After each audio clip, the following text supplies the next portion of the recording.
Over the weekend, Trump apparently posted on his Truth platform that he was working on a 50-year mortgage option to address the lack of affordability in housing. And the reaction I've seen across social media has been largely negative. From your professional opinion, is there any positives about this 50-year mortgage proposal? I get the idea to try to be creative and think of a solution. However, I don't really feel that this is it. Your mortgage payment on a 30-year would be about $21.55, where a 50-year would chop it down to, I think that's what's eye-opening. Even when I ran the numbers myself, I was like, wow, in 10 years, you only have gained like $14,000 to $15,000 in equity. That's wild. You kind of brought me further onto the this is a terrible idea side. Welcome to the Get the Keys podcast. I am your host and Maryland realtor Jocaro Dodd. And today I have another special guest to do something a little different. We're going to discuss one of the hottest topics this week in real estate. And to help me do that, I have Pam Vroman with Direct Mortgage Loans. We'll be talking about the 50-year mortgage that President Trump has proposed. So let's get into it. Pam, how are you? And tell the listeners a little bit about yourself. I'm doing well, Jocaro. Thanks for having me. So my name's Pam Vroman, like Jocaro mentioned, with Direct Mortgage Loans. I have been in the industry for about 24 years now as a loan officer. I'm also a branch manager and investor myself, and love educating buyers. And, of course, this is a hot topic, so I'm excited to join you today and chat a little bit further about it. Absolutely. All right, let's not waste any time. Let's jump right in. So over the weekend, Trump apparently posted on his Truth platform that he was working on a 50-year mortgage option to address the lack of affordability in housing. And the reaction I've seen across social media has been largely negative. For people, in our profession. So I want to start this talk by asking you, from your professional opinion, is there any positives about this 50-year mortgage proposal? So I tried to, I was thinking through that. I was like, who would this make sense for? And I really think kind of the only scenario really that I can think of where this could make sense is, let's say you have an investor that has several properties and they're going to reinvest the money. Like they're going to take the savings and actually pour it back into being able to leverage and buy more properties. I could see in that scenario that it makes sense. I think for your average homeowner, first-time buyer, repeat buyer, I have some concerns about it. Right. I've seen some mixed information out there. I saw one of my fellow loan officers mention that, a lot of homeowners don't stay in that same loan when they take on a 30-year mortgage. Within 5 to 10 years, a lot of them will refinance, taking it back, another 5 or 10 years, let's say. I thought that was an interesting take on it. I think it's a solid point. However, the fact that they were in the 30-year and have paid down on it for 5 to 10 years was the part that was kind of missing from her discussion on that. So, that's kind of the only scenario that I can see. I'm open to hearing others' opinions on it, but I think really only the investor who's going to take the funds and then reinvest them is what I was seeing. So can you break down what President Trump's 50-year mortgage proposal actually is and what it's not? Sure. So a 50-year term. So the longest term we're really seeing right now is a 30-year fixed, a 30-year mortgage, not necessarily fixed. But, I've been in the industry for 24 years. So we've seen mortgages that were interest only. I believe at one time there was even a 40-year. So Trump is proposing to stretch it out another 20 years. So just lengthening the term. And I brought some examples to share with you kind of like what that looks like and what that does. But essentially, he's just stretching out the term of the mortgage to help with affordability. Clearly, affordability is a hot topic in our industry, mixed with, high cost of real estate and high interest rates. It's created, somewhat of a crisis for the average buyer to get into a home and afford it. So I get the idea to try to be creative and think of a solution. However, I don't really feel that this is it. Yeah, I heard a story today, actually, I think, or maybe it was yesterday, that in order to afford a home in Northern Virginia, a buyer would need to be making at least $300,000, I think it was. Yeah, So, makes and sense. I think you may have answered this question. Why would a 50-year mortgage even be considered right now? What problem is this trying to solve? Um, Housing affordability, interest rates, or something else? Yeah, so the thought of the 50-year mortgage, the reason why this is a hot topic is because affordability is at its worst. So home prices are high mixed with higher interest rates. The good news is that interest rates are starting to trickle down. They're Mhm. still, I don't think we're ever going to be in the threes or fours again, but um, I do appreciate the creativity to try to help with this. It's something that I think everyone in our industry can really appreciate. I just don't think that this is the solution, right?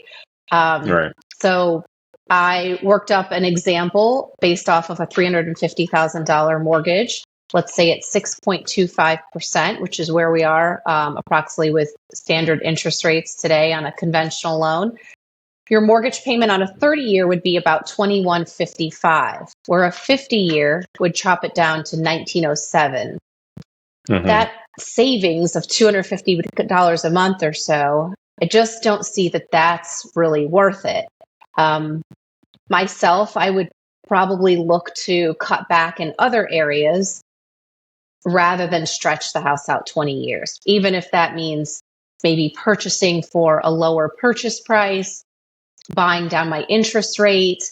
I think there are other creative ways where we could save you $250 a month to make this work rather than stretching it out 20 years. So, using that example, if someone needed to save that $250 a month, like, what's something that you would propose? A different way to save the money? Yeah. Sure. So Is one that thing I something would that say, you can answer? um, I guess not having a real, I guess, live case study. yeah, so I think I would look at it from a few different angles. One would be looking to buy down their interest rate. Right now, we're seeing more of a buyer's market or a shift towards that where we're getting Yeah. seller concessions. So perhaps we can get 2% back from the seller to buy down the interest rate and save them that money. Um, Hmm. Also, a lot of times I'll see buyers that still want to put down 5, 10, 15, maybe an additional percentage on their mortgage where we could shift some of those funds and pay off some other debt that may save you $250 a month.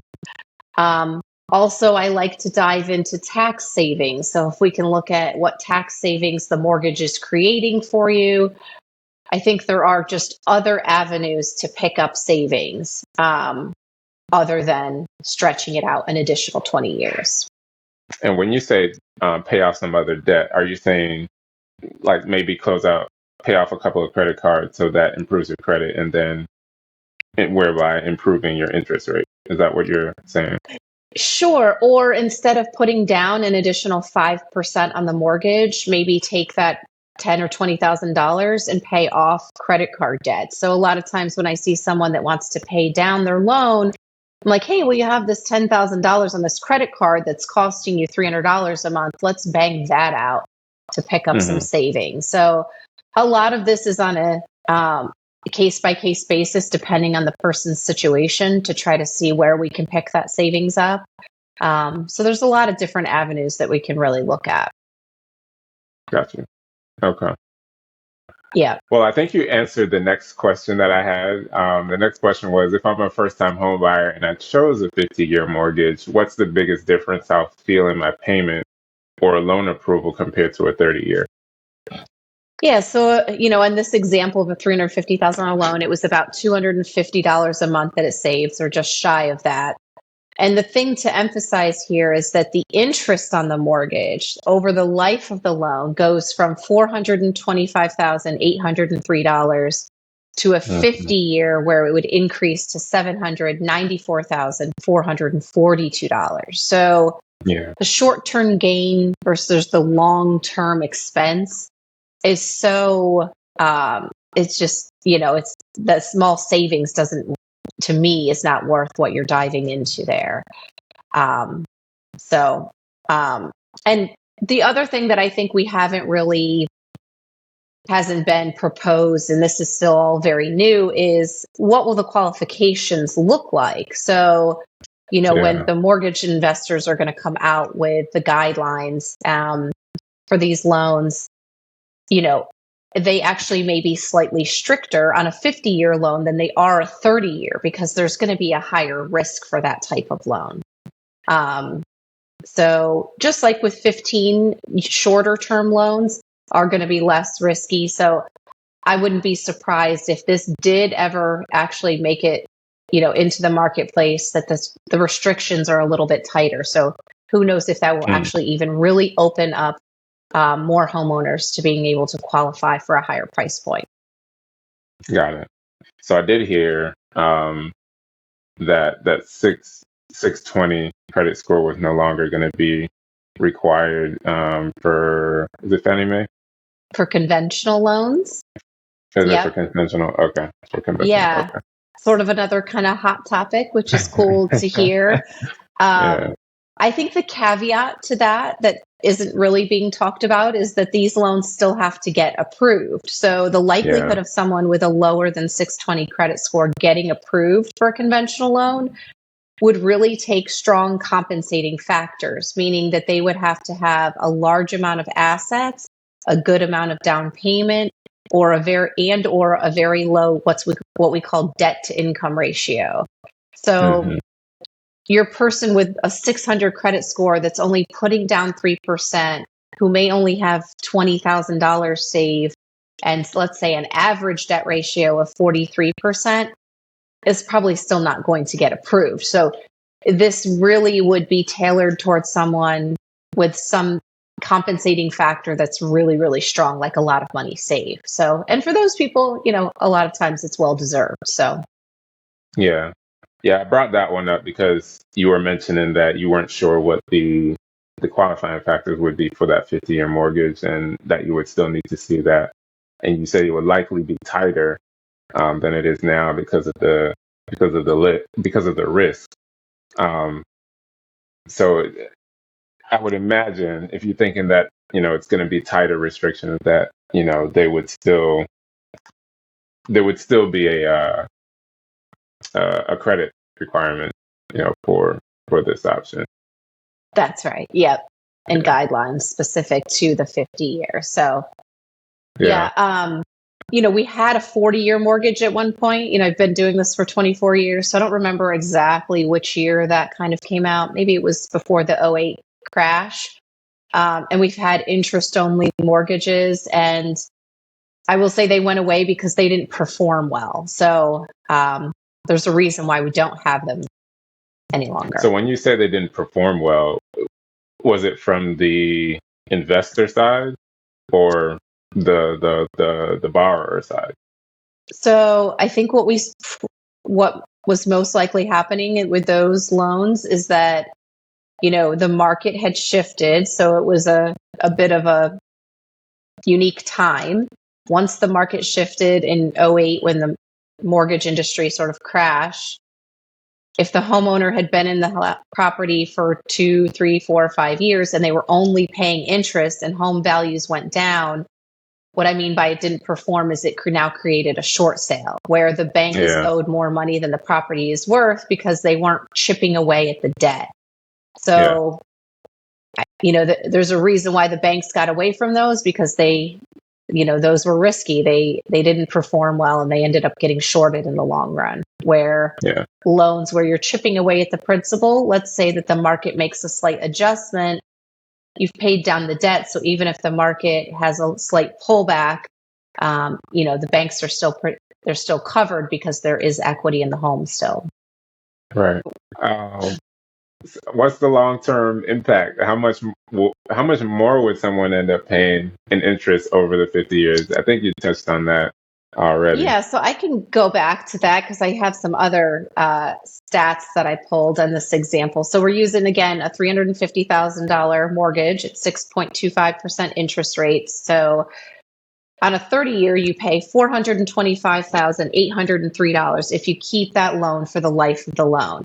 For the 50-year, you would pay $794,442 if you kept that for 50 years. The one thing I was diving into is, let's just look at what someone has paid 10 years into the loan. So on a 30-year mortgage in 10 years, they would have chipped away at approximately $55,168 of principal, meaning they've got about $294,000 left. 10 Yeah. years into a 50-year mortgage, they've only paid down $14,000 and Oh, wow. $14,035. I think that's the part that's like, Yeah. again, if the market adjusts, on a $350,000 loan, you've only paid down $14,000 in 10 years. So you still owe $335,000. Yeah. I think that's the biggest part that could get dicey. And imagine being in the loan for that long and just, chipping away at it.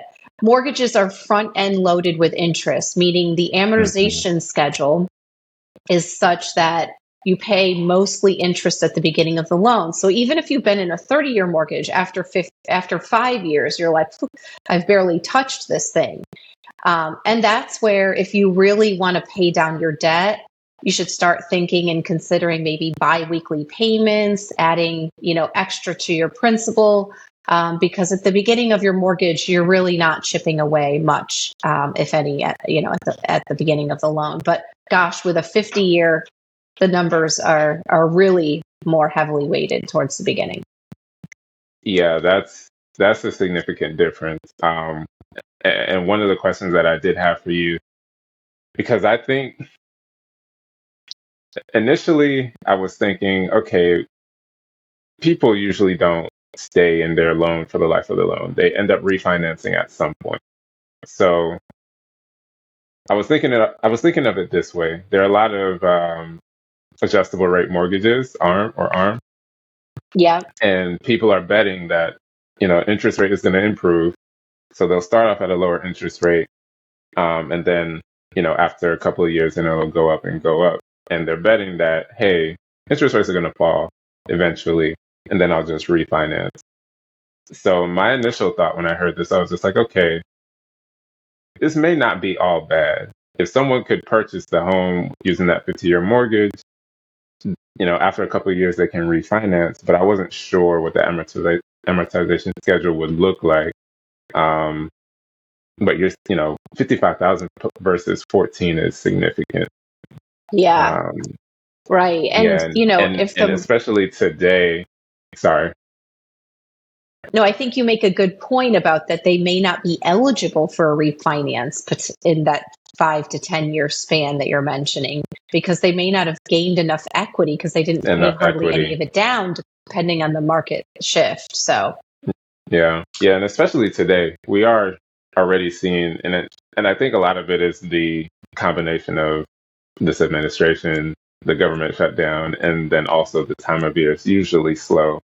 After Halloween through January, usually a right. little slower. Um, but I do think even outside of all these factors, I do think for a while we had reached the top, and I expected anyway, to kind of pull back a little bit. So one thing that I was just going to touch on is, what the biweekly payments do. If you're looking to eliminate your debt or going kind of the other side of the pendulum here, um, if you take and make the biweekly payments, basically, and the way that this works is that if you're paid biweekly, that you actually end up contributing about one extra mortgage payment per year.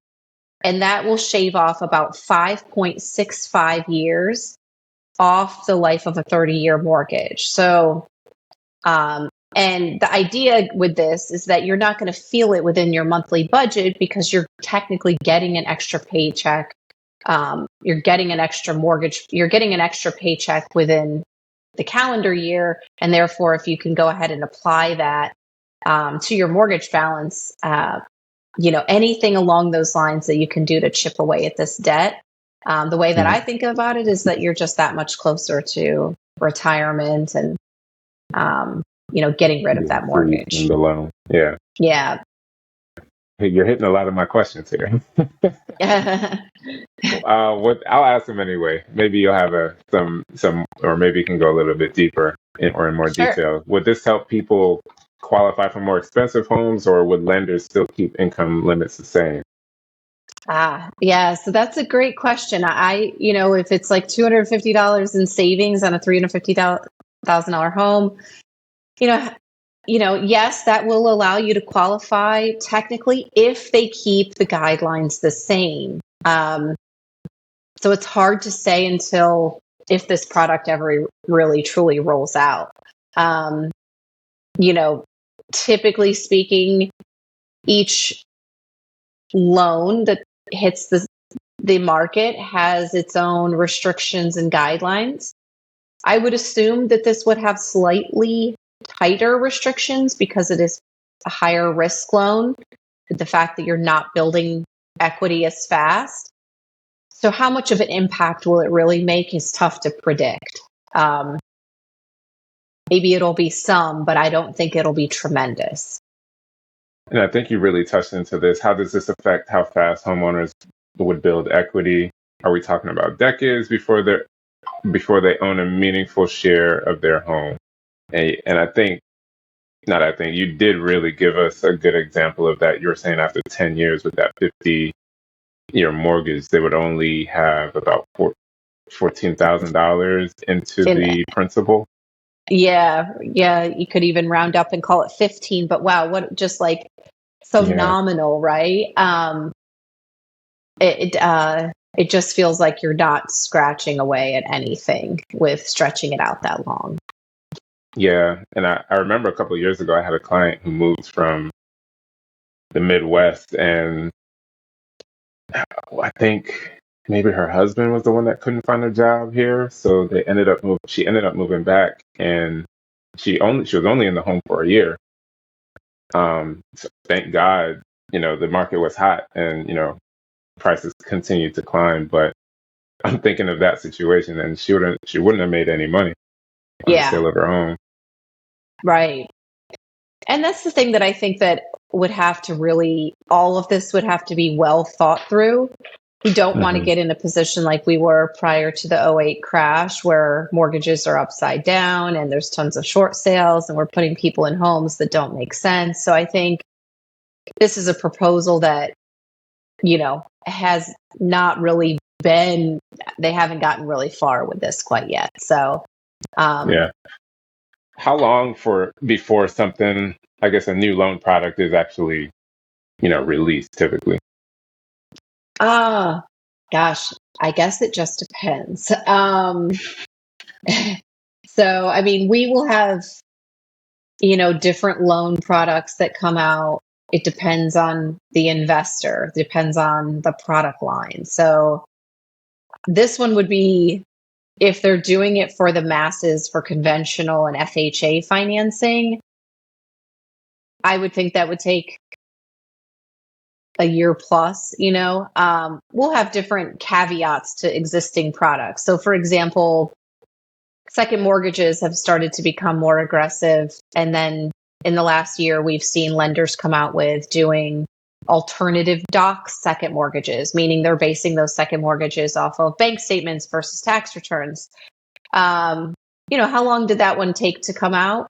I would guess that to get the guidelines in place at least a year. If it's a bigger product like this that's helping a broader market base, I would think longer than that. Again, I think that our industry has been through a lot and it doesn't want to go back to the places that we've recovered from. So I Yeah. think making sure that we're putting people in safe mortgages that are protecting not only them as the homeowner, but also the bank against default, and getting in that position where they're upside down. Yeah. So if someone chooses a 50-year mortgage for affordability reasons, what's one financial habit they should adopt to protect themselves long term? I love that one. So I think being disciplined in as many parts of your life as you can, including financial discipline. So if you did choose this, I would say really still continue to have a plan for your finances. So if you're taking the savings and then investing it in some other avenue that's gaining you a return, okay, awesome. If you're not and you have additional savings and you can chip away at this mortgage debt or take that savings and chip away at other debt, I think just really thinking through the loan and making sure that you're using it as the best um, vehicle that you can possible. So, if you knew that your financial picture in 2 years was going to change and you took out a 50-year mortgage, but now let's say you've received a strong increase in your salary, you can pay extra on a mortgage at any time. So you could take out the 50-year term and then 2 years into it say, you know what? I'm going to pay this off in 30 years now. And you could easily just do the math and pay extra and still pay it off in 30 years or any term that you want. So I think for something like that, just thinking it through, running the numbers and having a plan is important. Okay. And of course, refinancing down the road is, well, that's assuming they have the equity. Right. um, Yeah. yeah, I guess that's something that I didn't consider. But I mean, one question here is, could refinancing down the road help them shorten the term if rates, were to drop later? Potentially, sure, it could, and when we look at a refinance, we always want to make sure that it makes financial sense because, again, they can shorten their term on their own. So you can take and pay the 50 Hmm. year off in 30 years. So if you were to refinance, it should never be to just shorten your term. It should really be to lower your interest rate or pay off Right. additional debt.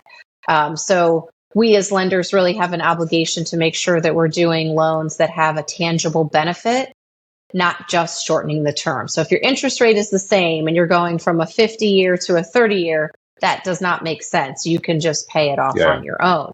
But if you're chopping down your interest rate by a whole point, let's say, boom, now you've got a tangible benefit and you can also shorten your term if that's what you're looking to do.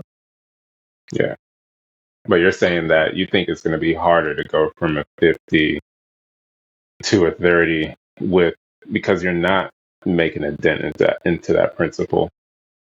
Yeah, so let's say 5 years into it, interest rates drop a full point and you want to refinance, but you maybe have only picked up 6 grand in equity. Well, refinancing typically has closing costs. And if you don't have Yeah. any equity, you may not have the ability to, depending on the market and where property values have gone, to be able to be eligible for a refinance without maybe bringing a bunch of money to closing. So um, that's definitely something to think through and to have a conversation where you again have a plan in place, looking at the market, knowing what this actually entails. I think um, that's really important. Financial literacy in our country is something that we don't really get much education on, and Yeah. so I think us all talking about it as industry professionals and really showing people what these numbers look like versus just that short-term savings is important. Um, Yeah. I know when I first took out my first car loan, I couldn't believe how much the interest was and how much it actually cost me over the life of the loan. Yeah. Um, so understanding those numbers is important. Yeah. And I think that's some of the risks and drawbacks that aren't being talked about, in the media right now. Well, I shouldn't say in the media because there are a lot of people on social media that, are saying that this is a foolish idea. But I guess this is some of the risks and drawbacks that the administration is not considering. Um, Yeah, all and right. I Go ahead. agree. I think it's irresponsible to bring something up like this without really diving into it and understanding it completely.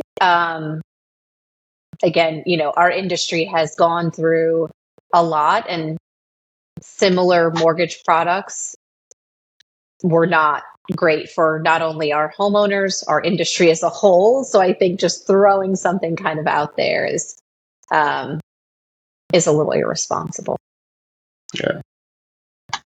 So how might this affect the broader housing market, home prices, investor behavior, or lending practices? That's a good question. So would this cause home prices to increase more? Tough to say. I think that one's a tricky one to predict. Would there be more demand? What would it do to the mortgage guidelines? That one is a mixed bag because I feel like there's a lot there to unpack and really determine, you know, will the lending guidelines really open up that much where it actually does increase buying power significantly? I don't know that it's going to have a huge impact there. Um, Interest rates are down right now. So I think that's gained by additional buying power for homeowners. And I don't know that that has necessarily impacted the market. So, we're actually seeing, again, less buyer demand and the pendulum swinging more into our buyers' favor. So I don't know that this would really have a big impact. I don't think it would have a huge one. I think it would be nominal. But what it could cost homeowners could be significant. I just don't know that it'll actually impact the market that much. Okay. Well, I guess it would impact the market if they're going to be underwater. Well, maybe not immediately Mm. because they wouldn't be Oh, looking to sell long immediately. term. Yeah, Sure. but Yeah. yeah, down And the that's where I'm road. like, there's a lot to unpack there. It's like, what would it do to the market short term? What would it do to the market long term? I think you make a really Yeah. good point because it's like in 5 or 10 years in certain markets with different shifts, what does that do? Yeah, I hmm think there's a lot that's tough to determine.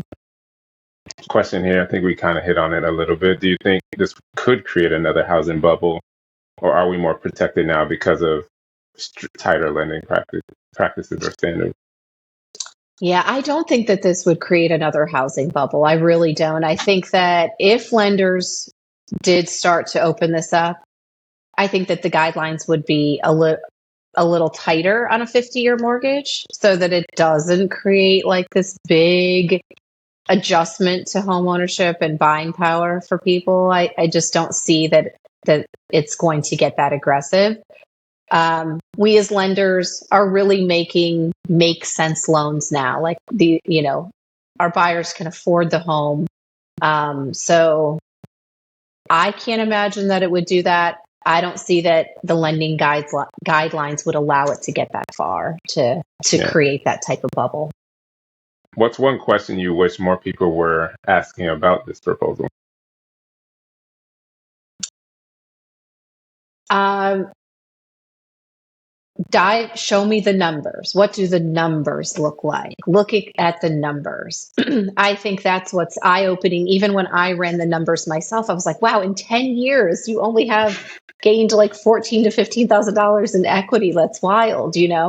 I think knowing the numbers. And I think also on the flip side, once you know your numbers of how to pay down a loan, those are powerful numbers as well. So I think anyone that's considering it should know the numbers and also, have a plan. Yeah. So to your point, knowing the numbers, you as a loan officer or mortgage advisor, when you're sitting down with a buyer and, assuming this 50-year mortgage does become an option and you're going over the numbers with them, I would imagine that the success or, this being used is going to depend heavily on, people like you sitting down and explaining it to your clients and saying, hey, this is what the numbers Yeah. are. Like, what do you like? And then and I guess leaving it up to them, and I guess showing them, the pros and cons. Somebody smart is going to look at this, and if they're looking to stay in a home 10 years or longer, they'll look at the numbers side by side, and I would imagine they would choose the 30-year option. And even if they have to go maybe for a smaller house or adjust their expectations to purchase a home, um, maybe they'll either forego buying at the time, save up a little bit more money so they can afford what they want, or buy something a little cheaper. Um, is it your opinion that, I guess, the success or how often this loan gets used is kind of dependent on mortgage officers or mortgage advisors? I agree that I think, to your point of what you're saying there, it would be our duty to educate people to help them understand. My take when it comes to going over scenarios, examples, and educating buyers is to give them a diplomatic approach to showing them all the numbers. Ultimately, it is their decision, but we surely have a duty to give them direction on like long term what's in their best financial interest.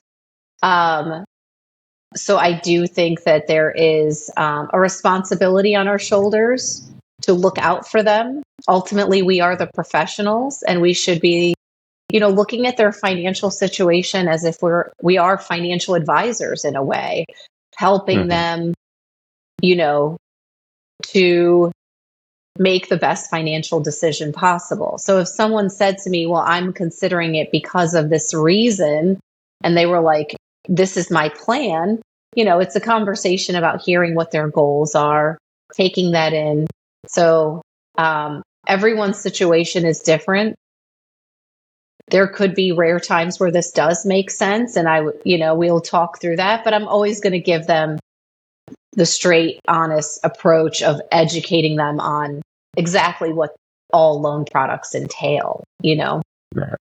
not leaving anything out that they need to know.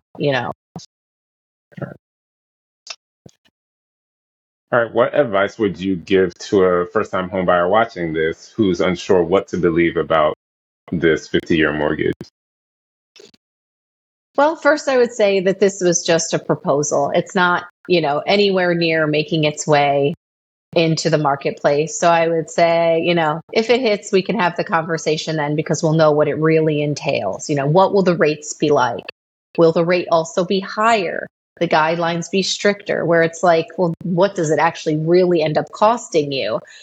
So I wouldn't really be focused on this at the moment. It's getting a lot of coverage because it was thrown out there. However, I think that if you're thinking about buying, thing that we have, I would say the more exciting news that's really happening at this time is that interest rates have declined, inventory's up. We're in the winter months, which is my favorite time of year to buy a home. You have less competition. Yeah. So there really are some positive things that we're seeing in the marketplace. Um, like I mentioned, I'm an investor. We've recently purchased some properties. So we're really starting to see a shift that if you are a buyer is much more exciting than a 50-year mortgage, I believe. So